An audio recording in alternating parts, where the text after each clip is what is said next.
کہتا ہوں حق ماں کا زیادہ ہے لیکن شان باپ کی زیادہ ہے. پورے قرآن میں بھی کہیں بھی رب نے ماں کی قسم یاد نہیں فرمائی، لیکن قرآن میں باپ کی قسم یاد فرمائی اور فرمایا ووالد وما ولد. سبحان اللہ سبحان اللہ. یہ باپ کی شان ہے. خدا را مہربانی کرو، کوئی بھی چیز اللہ تمہیں دے تو ماں نے تمہیں پالا، بڑی قربانیاں اس کی ہمارے ساتھ ہے.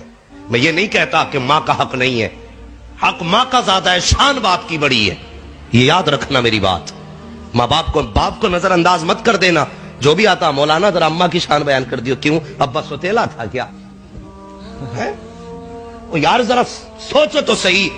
ماں تو گرمی میں اندر لیٹی رہی اور وہ اینٹ جو بوجھ اپنے کمر پہ اٹھا کے ڈھوتا رہا وہ کون تھا؟ جی جس نے اوور ٹائم ڈیوٹیاں کی تیرے لیے وہ کون تھا؟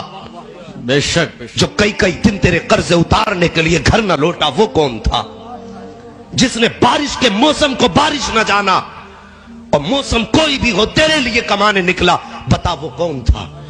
خدا کی قسم جواب یہی آئے گا. جو بارش میں بھی جاتا رہا وہ باپ تھا، جو بوجھ اٹھاتا رہا وہ باپ تھا، جو کئی دن گھر سے باہر رہا وہ باپ تھا، جو لوگوں کی گالیاں کھاتا رہا وہ باپ تھا، جو چلتے سورج کو سہتا رہا وہ باپ تھا، جو گرم دھوپ کے گرم لتھیڑوں کو سہتا رہا وہ باپ تھا. ہر تانے کو سہا جس نے وہ باپ تھا، ہر رسوائی کو سہا جس نے وہ باپ تھا، ہر درد کو سہا جس نے وہ باپ تھا. خون پسینہ ایک کر کے تیرے حلق سے لقمے بنا کے اتارا جس نے وہ باپ تھا.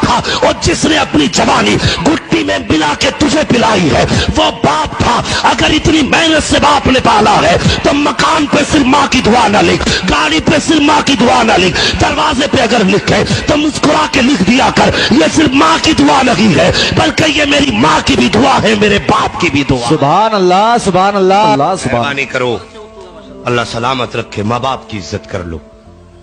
ہاں ماں باپ کی قدر کر لو. یہ چلے گئے تو پھر تڑپتے رہ جاؤ.